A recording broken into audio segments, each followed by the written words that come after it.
Bonsoir à tous, bienvenue à l'Institut du monde arabe pour cette rencontre spéciale autour de la langue arabe comme composante de l'histoire française. Alors contrairement aux apparences, nous sommes quatre avec l'un des trois auteurs qui est en visioconférence à travers l'écran que nous allons retrouver très vite.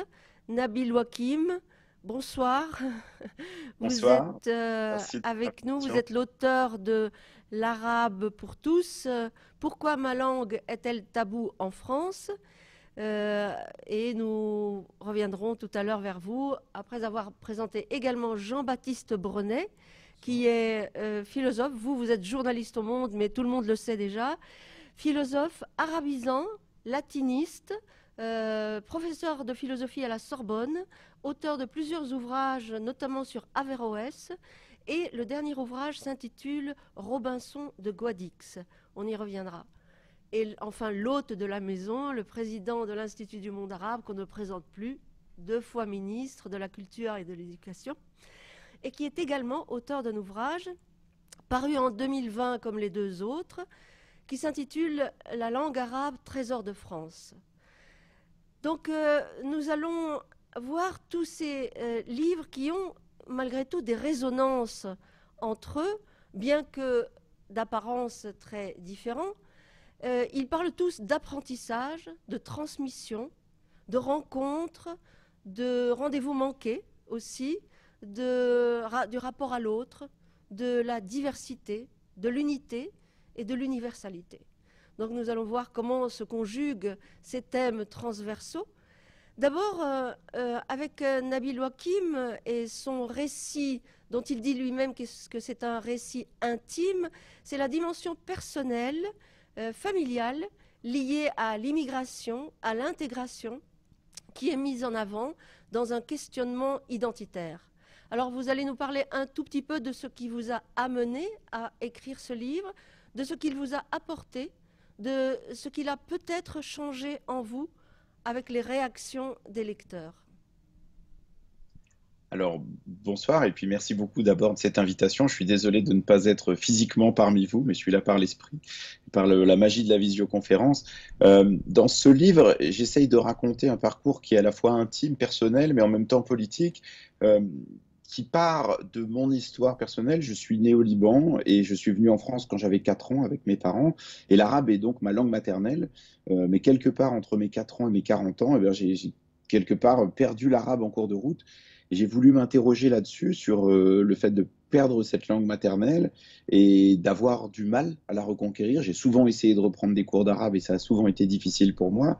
Et j'ai compris en menant cette enquête d'abord sur moi-même, mais aussi en interrogeant d'autres personnes, que je n'étais pas seul dans ce cas et qu'il ne s'agissait pas que d'un problème intime, même si bien sûr ça l'est, parce que la langue, c'est d'abord quelque chose de personnel qu'on vit intérieurement avec soi-même, avec ses proches, mais aussi d'un sujet politique, et ça, Jack Lang, évidemment, il reviendra, et son ouvrage l'explique très bien, sur la place que la langue arabe occupe en France. Et donc, je raconte à travers ce livre à la fois la manière dont, adolescent, j'ai repoussé la langue arabe, c'est-à-dire que je ne voulais pas entendre mes parents parler arabe, je ne voulais pas partir en vacances au Liban, je voulais être français et parler d'abord le français, et puis comment cette honte que j'avais de la langue arabe est devenue bien plus tard dans ma vie une honte de ne pas parler l'arabe, justement, d'avoir perdu cette langue.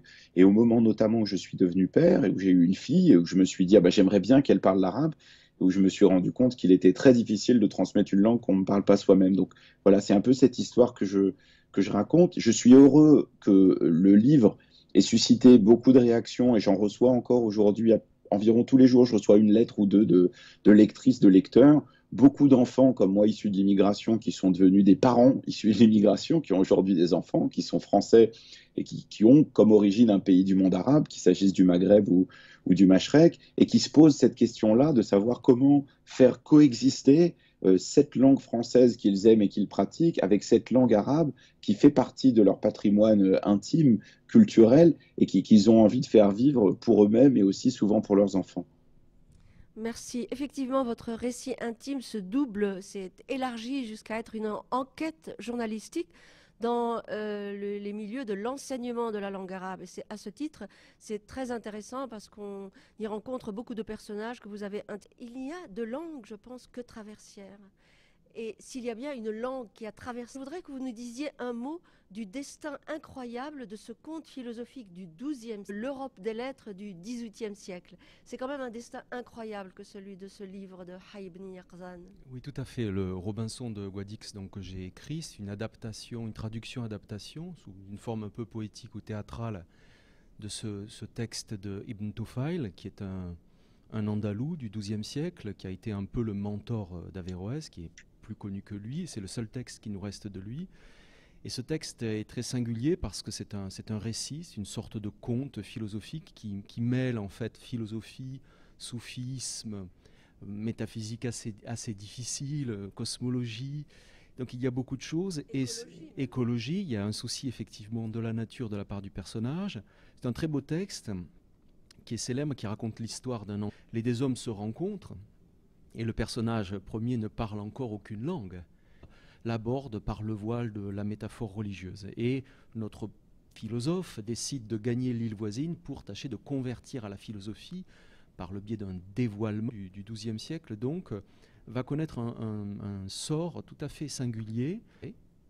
Il sera traduit en hébreu au XIVe siècle par un traducteur de Narbonne. Il sera traduit en latin par Pic de la Mirandole ou son entourage au XVe siècle, puis plus rien pendant 400 ans. Jusqu'à ce qu'un de ce texte, sous le titre Philosophus Autodidactus, c'est-à-dire le philosophe autodidacte, et à partir de cette période, donc fin du XVIIe siècle, le texte, effectivement, au gré de plusieurs traductions en anglais, 4 en une quinzaine d'années, en allemand, en néerlandais, très vite, un an après, on pense dans les milieux scientifiques, lettrés, on le connaît, mais enfin, il n'est pas lu comme il devrait l'être.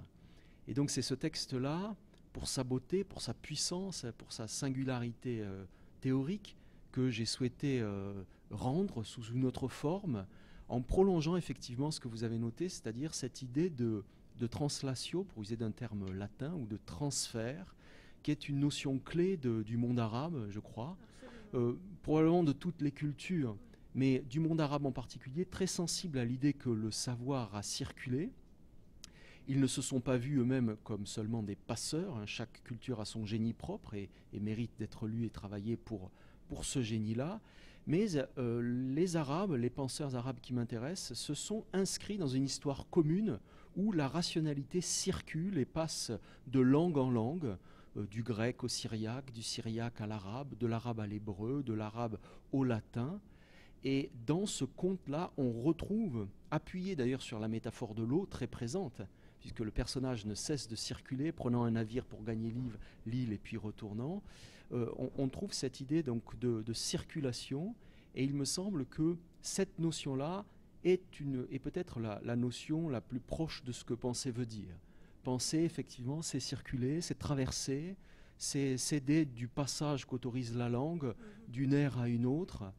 Et donc j'ai tenté modestement, mais de m'inscrire dans ce processus-là, dans l'idée que le texte lui-même, et comme tout grand texte d'ailleurs, appelait une sorte d'écho, appelait une sorte de prolongement. Et donc je crois qu'il faut valoriser la langue arabe comme une grande langue de pensée, comme une grande langue de culture, pas seulement poétique, mais philosophique, ce qu'on oublie trop souvent. Et une manière de la valoriser, peut-être paradoxalement, mais je ne crois pas que ce soit la trahir, c'est de la traduire. Absolument. C'est de la rendre accessible, de la rendre lisible, de la déformer un peu. Il y a évidemment toujours un peu d'infidélité, mais c'est ce que j'ai essayé dans ce texte-là. Tout à fait, la traduction est et c'est grâce à vous que moi j'ai relu, ou j'ai lu, en fait j'ai découvert ce qu'il était analytique, il était rationnel, mais vous avez voulu servir par ce souffle poétique la part de soufisme qui habitait sans doute... Oui, c'est un texte philosophe, médecin, homme de pouvoir aussi, poète, il a écrit 2 poèmes, il nous en reste des brimes, et qui était soufi. Donc toutes ces couches scientifiques du texte m'a touché, et j'avais l'impression que le personnage lui-même s'adressait à nous. Et j'ai voulu faire entendre cette adresse-là en insistant sur un certain nombre, disons, en travaillant un peu sur le rythme de la phrase, en insistant sur sa réussite, la réussite qu'il opère dans la langue arabe au croisement de la philosophie et du soufisme et de la politique aussi. Merci. Alors, Jack Lang, Monsieur le ministre, vous, avec votre livre La langue arabe, Trésor de France, vous avez voulu faire un manifeste politique, selon vos propres termes, et vous dites aussi qu'il y a des combats qu'il faut savoir mener contre l'air du temps. C'est une formule choc qui frappe l'esprit. Et ce combat, vous le situez dans un combat plus vaste, celui du plurilinguisme, on y vient avec la traduction, et vous avez souvent dit une phrase qui m'a toujours frappée, c'est la langue d'une grande culture de portée universelle. Donc en esprit universaliste, vous avez voulu conjuguer la francophonie à l'arabophonie, en pensant qu'il y avait une correspondance possible, une coexistence possible, une interaction possible entre les deux. Alors, que pouvez-vous dire à ceux qui craignent que l'apprentissage de la langue arabe ne se fasse au détriment du français?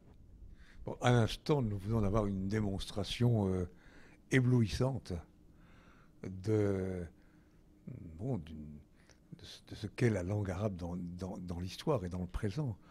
Combien elle contribue à être un pont entre les cultures, l'Antiquité et ce qu'on appelle le Moyen-Âge, expression qu'il faudrait remplacer par peut-être l'âge d'or ou un des âges d'or. Et aujourd'hui, j'étais très, très touché, très impressionné par ce que vous venez de dire à l'instant. Et je vais me précipiter.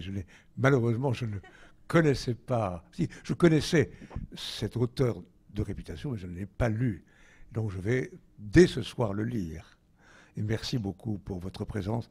Et merci aussi pour ce que vous dites et pour ce que vous êtes. Oui, non, je crois que c'est extrêmement important de dire que ce combat pour la langue arabe que vous menez, que nous menons, n'est pas un combat séparé du reste. C'est un combat pour les langues. Pour le plurilinguisme, peut-être qu'il faudrait inventer un autre mot. Aujourd'hui, malheureusement, on est assez monolinguiste, pour parler de manière schématique.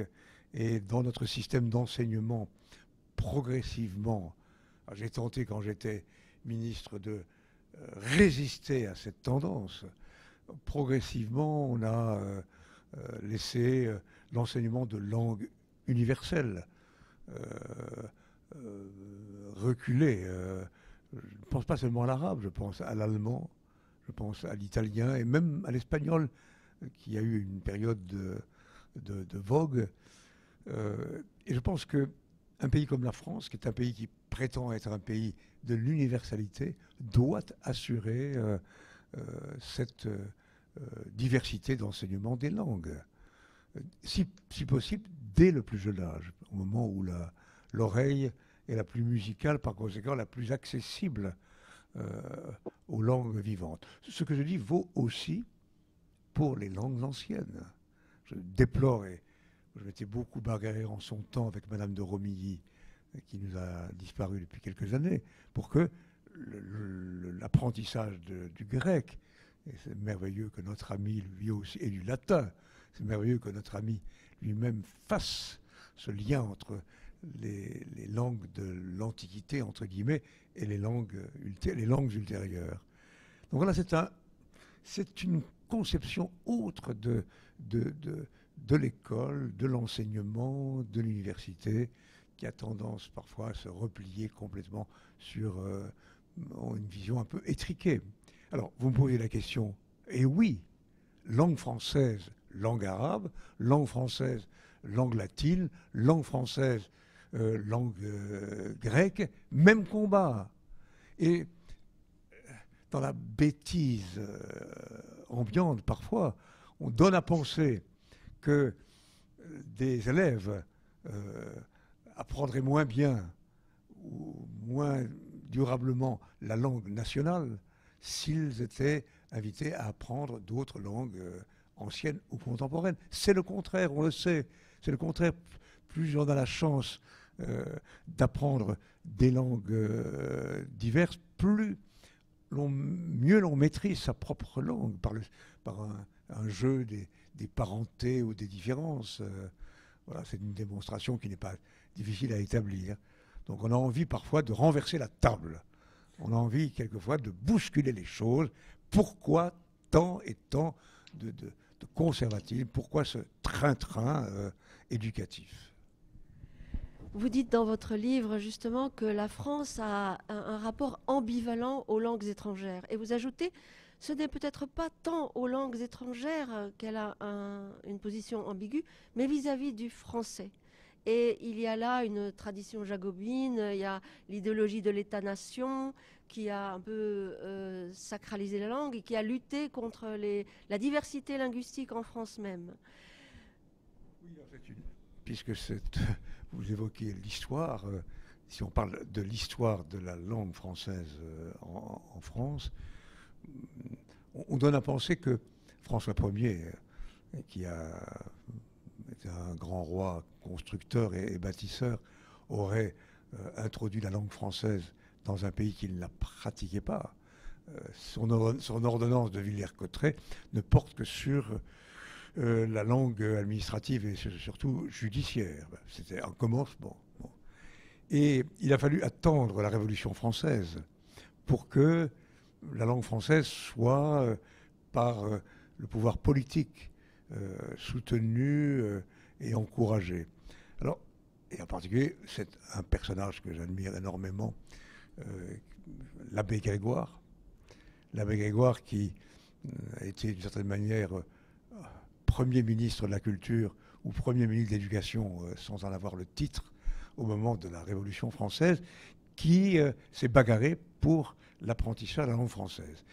Alors, si on le lit, on peut parfois ressentir des réactions un peu de résistance, parce qu'il dit, l'abbé Grégoire, mais c'est à replacer au moment de l'Ancien Régime, la fin de l'Ancien Régime, que ce qu'il appelle les patois, ou les dialectes, enferment les gens dans leur douar, si on peut parler ainsi, dans leur petit coin, que cela entretient l'obscurantisme et le pouvoir des puissants et le pouvoir des nobles et le pouvoir de la royauté. Donc, c'est relié, je répète, à l'histoire.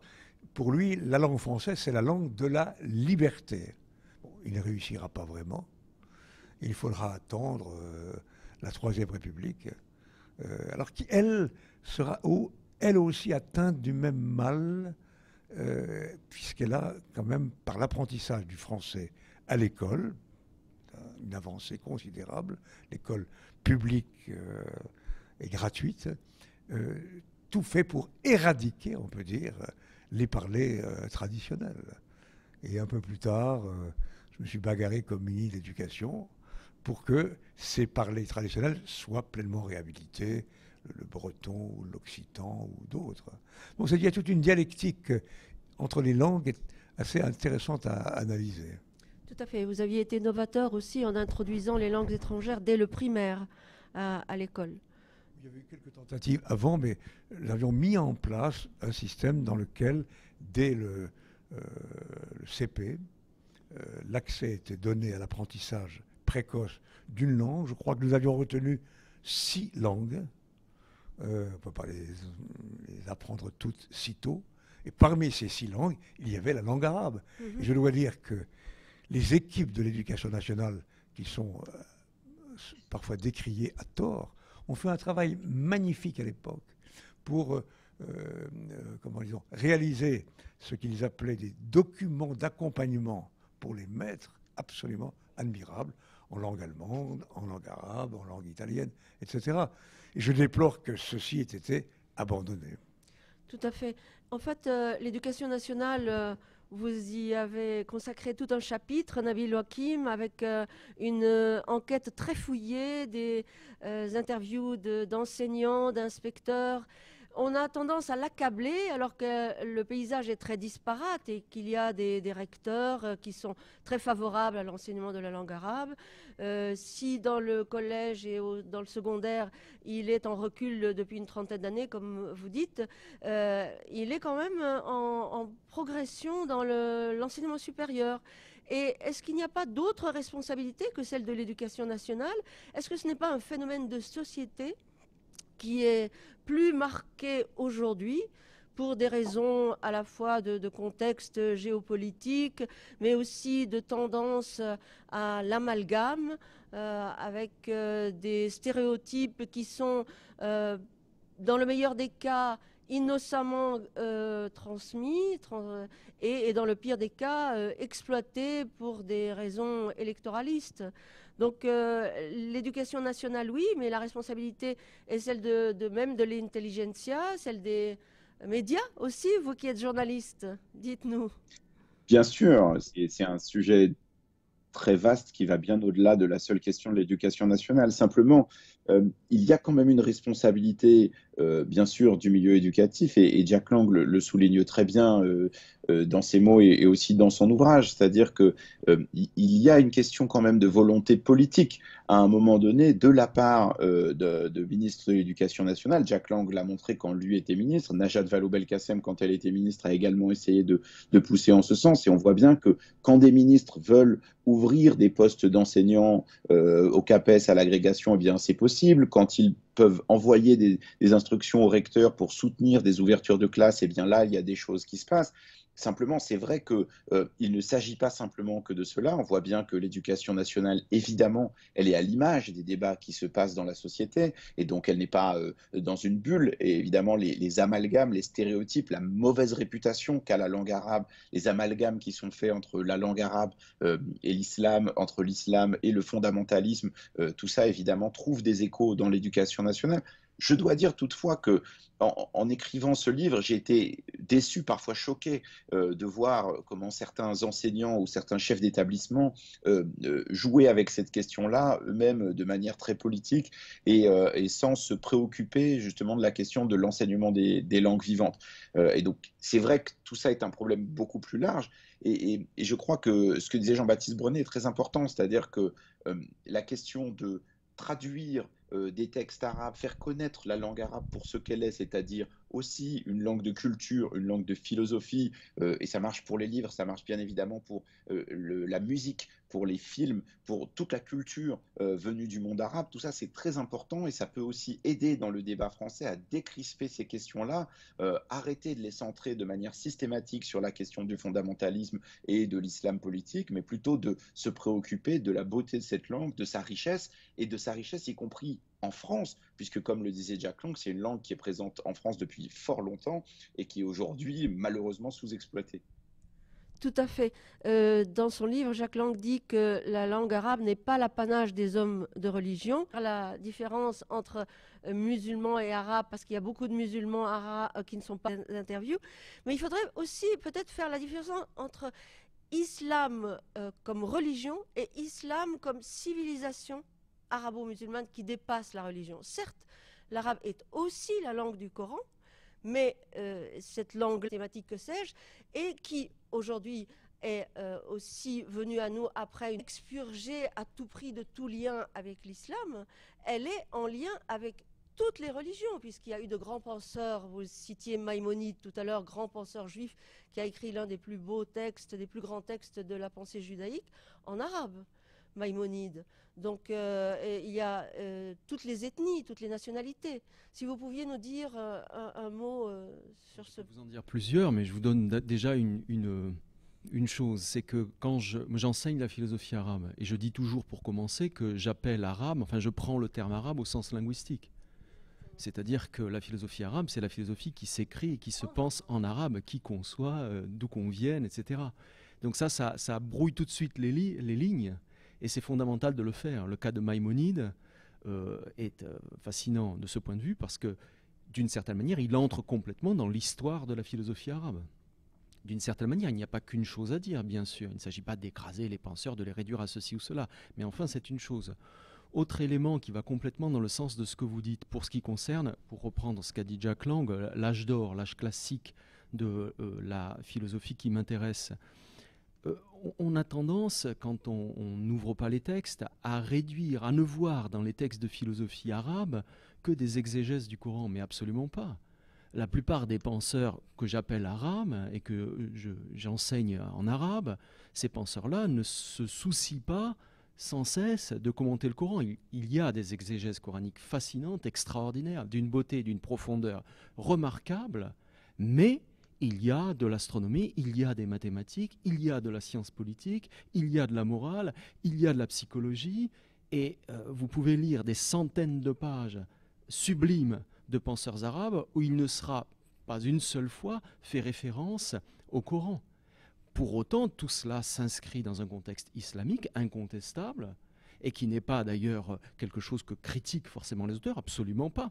Simplement, on doit décrocher toute la pensée arabe de la référence coranique. Je veux dire que toute pensée arabe ne s'est pas élaborée à l'aune de la révélation.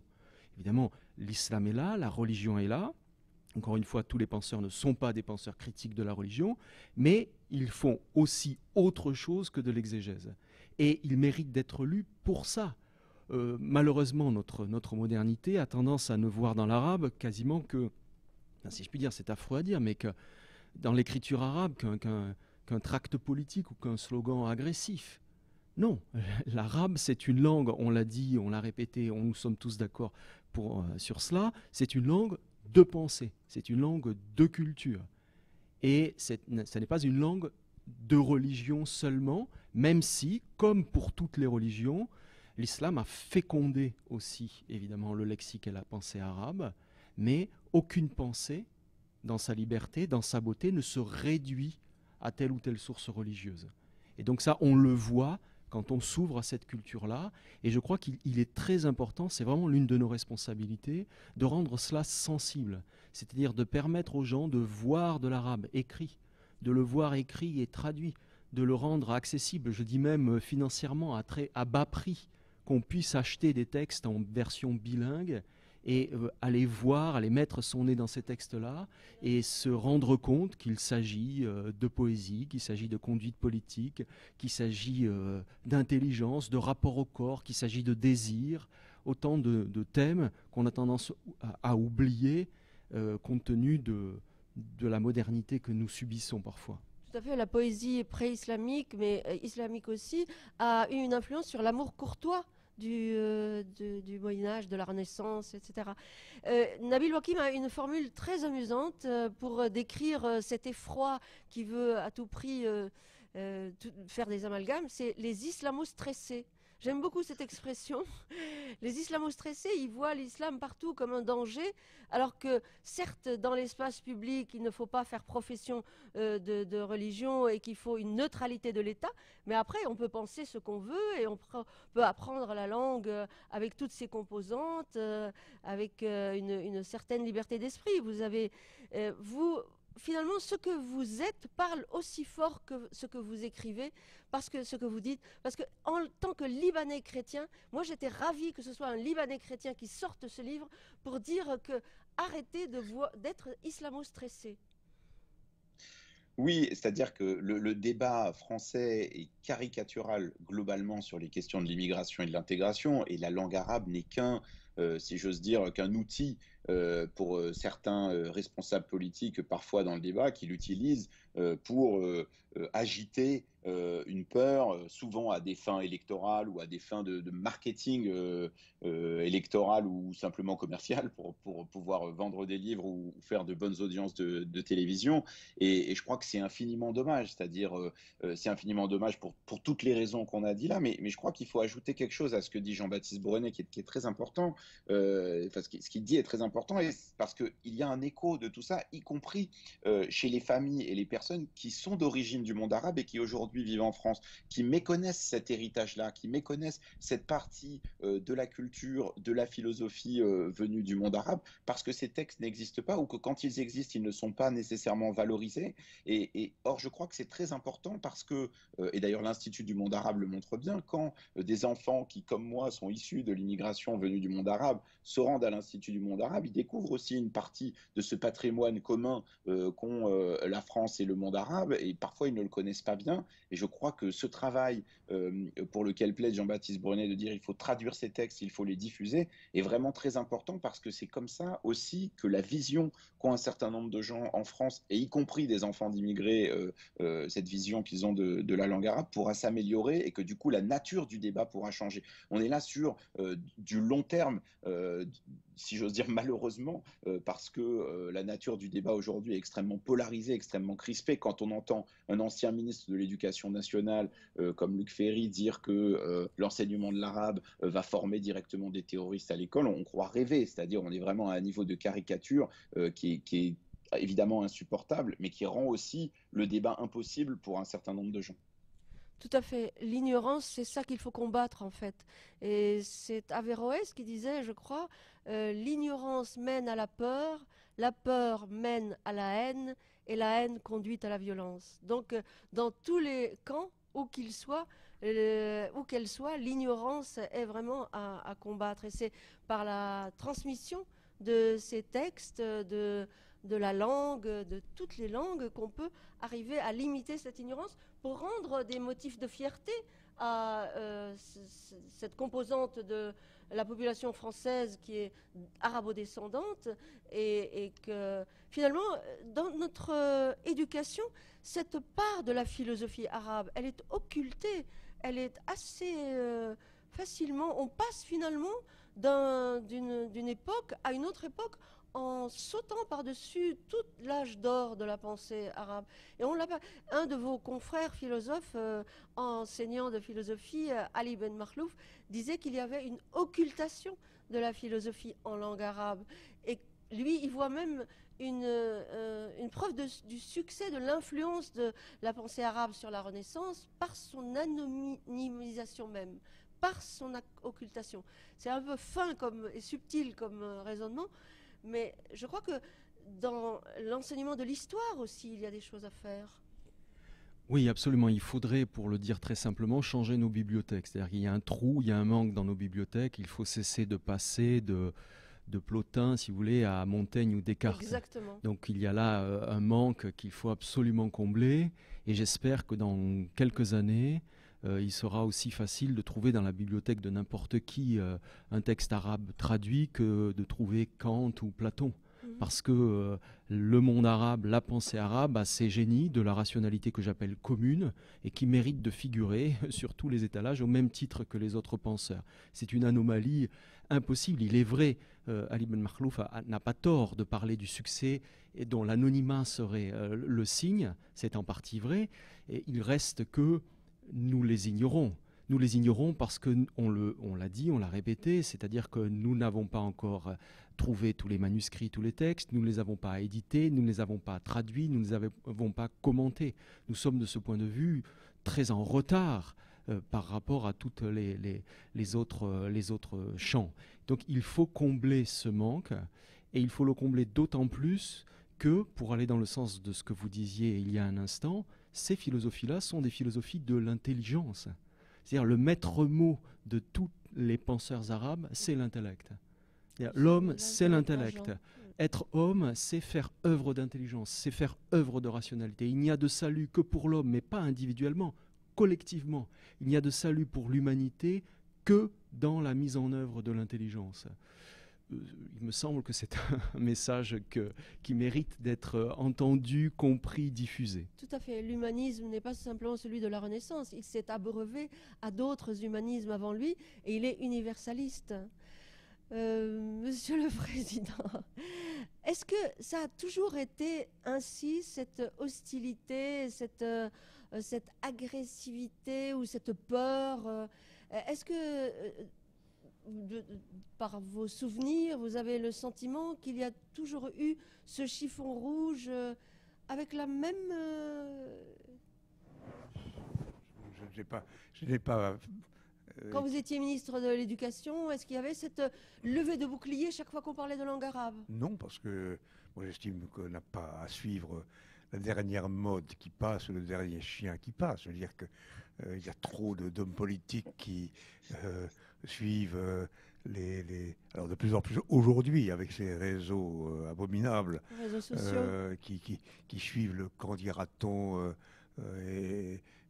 Non, je veux dire, quand on a une responsabilité politique, on doit en effet faire fonctionner, comme vous le dites très justement, ce qu'on a d'intelligence. Alors, est-ce qu'il y a toujours eu, je n'en sais rien, je veux dire qu'il y a quand même eu des périodes, disons-le.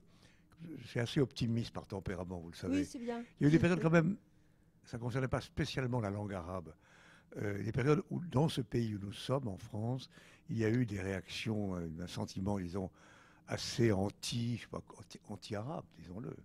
Notamment au moment des guerres coloniales, au moment de la guerre d'Algérie, au moment de la lutte pour les indépendances de la Tunisie et du Maroc. Moi, je suis né à la conscience publique quand j'étais lycéen. Et à ce moment-là, en France, il y avait, oui, une espèce de pensée dominante, qui était une pensée coloniale, mais teintée d'hostilité à l'égard, disons, de l'ensemble des peuples, aussi bien les peuples d'Afrique subsaharienne que les peuples du Maghreb. Et d'ailleurs, les officiels eux-mêmes qui menaient la guerre contre l'Algérie utilisaient parfois des mots blessants, offensants, et qui entretenaient ces préventions ou ce racisme. Donc il me semble quand même, je vous répète, peut-être je suis trop optimiste, je crois quand même que globalement, si on essaie d'oublier les sectes extrémistes et racistes, elles sont là, et notamment dans les réseaux sociaux, et puis parfois aussi même dans la rue, globalement, je crois que ce pays où nous sommes a progressé. Je crois que la jeunesse en particulier est une jeunesse beaucoup plus ouverte, beaucoup plus... Pour une raison aussi, c'est que vous en êtes un exemple vous-même. C'est que moi, ça me réjouit tous les jours quand je vois que telle ou telle femme ou homme venant du Liban ou du Maghreb, etc., fait partie totalement de la société française, sans perdre nécessairement pour autant sa culture, la culture de ses ancêtres. Et ça, c'est une chose. Mais moi, j'aime l'idée de métissage. J'aime... il y a ce mot de Rachida, le chanteur, il y aura une très belle exposition, je crois, au CNAM bientôt. Je crois qu'il disait à peu près ceci. Algérien pour toujours, français pour l'éternité, je ne sais pas. Enfin, il essayait de montrer à quel point il appartenait pleinement. Et d'ailleurs, on n'a pas nécessairement à sacrifier ses ascendances. Donc la question posée, je m'excuse, je m'en mêle les crayons en vous répondant, mais très intéressant. Oui, il y a des fascistes, oui, il y a des racistes, oui, il y a des crétins, il y a beaucoup de crétins. C'est ça le principal ennemi, c'est le crétinisme, l'ignorance. Ce mot d'Averroès que vous avez cité est très beau et très fort. Et puis je crois qu'il faut sans cesse, comme vous le faites à l'instant, expliquer, raconter quand même que le roi François Ier, c'est pas hier, il y a quelques siècles, lorsqu'il crée le Collège de France, il ne s'appelait pas comme ça au départ, mais il s'est appelé Collège... Oui, le nom était différent, peu importe, c'est devenu le Collège de France. Il avait choisi pour l'enseignement comme langue le grec ancien, l'hébreu et l'arabe. Merci François Ier, qui en même temps, tout à l'heure, je limitais son rôle pour le français, a quand même pondu l'ordonnance de Villers-Cotterêts sur la langue française. Alors soyons à la hauteur de François Ier. Les civilisations sont hybrides, disait Édouard Saïd. Donc on ne peut pas vouloir à tout prix une purification linguistique ou une purification pas plus civilisationnelle qu'autre chose. Mais justement, Jean-Baptiste Brunet, je me demandais justement avec cette intégration qui est quand même largement gagnée, parce que malgré toutes les discriminations qui peuvent être encore à l'emploi, à l'embauche, à l'attribution d'un logement, etc., toutes les études montrent que la communauté arabo-descendante se sent elle-même intégrée. Il y a une intégration réussie malgré tout. Et c'est un paradoxe peut-être qu'au moment même où l'intégration est réussie, il y a cette exacerbation du sentiment de l'étranger, j'allais dire l'étranger du dedans, et c'est une des formules que vous avez utilisées dans un colloque consacré à votre ouvrage Averroès l'inquiétant, ici même à l'Institut du monde arabe, que je regardais sur YouTube. C'est intéressant cette notion de l'étranger du dedans. Même quand il a traversé plusieurs générations, on a l'impression qu'à cause de son patronyme, il faut qu'il reste dehors. Oui, alors je pense que déjà la seule clé, c'est la connaissance, la culture, l'enseignement, c'est la clé de tout. Et effectivement, le mal, c'est l'ignorance. Donc on a peur de ce qu'on ignore. Enfin, ce sont des platitudes, mais il faut quand même le dire. Bon, l'homme est l'ennemi de ce qu'il ignore. Absolument. Donc la clé, elle est déjà là. Il faut toujours le rappeler, donc ne jamais perdre espoir. Et l'enseignant que je suis milite dans ce sens-là. L'ennemi du dedans, effectivement, ça renvoie à une idée que nous avons tous, mais qui me paraît intéressante. C'est que pour moi, quelqu'un comme Averroès, andalou du XIIe siècle, n'est pas en dehors de l'Europe. Il n'est pas hors de l'Europe. D'ailleurs, le terme mérite d'être toujours mis entre beaucoup de guillemets. C'est à tout point de vue extrêmement complexe comme notion. Il me semble que l'Europe, entre guillemets, donc, ne s'est pas faite, bâtie, n'est pas née par rétraction devant l'islam, n'est pas née contre l'islam. Du point de vue scientifique et culturel, l'Europe n'advient qu'alimentée par la pensée arabe. Pas seulement. Ça n'est qu'une source, évidemment, mais elle n'advient qu'alimenter la scolastique, qu'on appelle la scolastique, c'est-à-dire au fondement des génies du Moyen-Âge, Thomas d'Aquin, Albert le Grand, les rues qui portent leur nom ne sont pas si loin, sans qui la modernité n'adviendrait pas. Cette scolastique doit une grande partie de ses concepts à la pensée arabe. De ce point de vue, Averroès, pour ne parler que de lui, mais il n'est pas le seul, Avicenne, c'est-à-dire Ibn Sina, Al-Farabi, Ibn Bajjah, c'est-à-dire Avant-Passe, etc., tous ces gens-là sont au-dedans de cet espace dont certains ont l'impression qu'il leur appartient. Alors qu'en réalité, l'Europe n'advient que par un processus d'acculturation dynamique qui fut aussi celui de cette pensée arabe. Et dans cette dynamique-là, dans cet échange, dans cette circulation de flux, personne n'est au dehors de rien. Et donc Averroès n'est pas un barbare aux frontières de l'Europe qui la menacerait, pas du tout. Il est l'un des ferments de l'Europe. Je n'en parle pas d'ailleurs ainsi pour dire qu'il ne vaut que de ce point de vue. Il ne mérite pas d'être lu et admiré uniquement parce qu'il aurait apporté à la pensée latine. Encore une fois, il s'inscrit au carrefour de plusieurs champs, de plusieurs réalités. Mais enfin, puisqu'on parle de l'Europe, de la peur qu'elle éprouve, de la rétraction qui la caractérise parfois, il faut rappeler cette évidence que du point de vue culturel, c'est un rapport d'échange, d'héritage, de legs, d'appropriation dynamique et pacifique qu'on a assisté.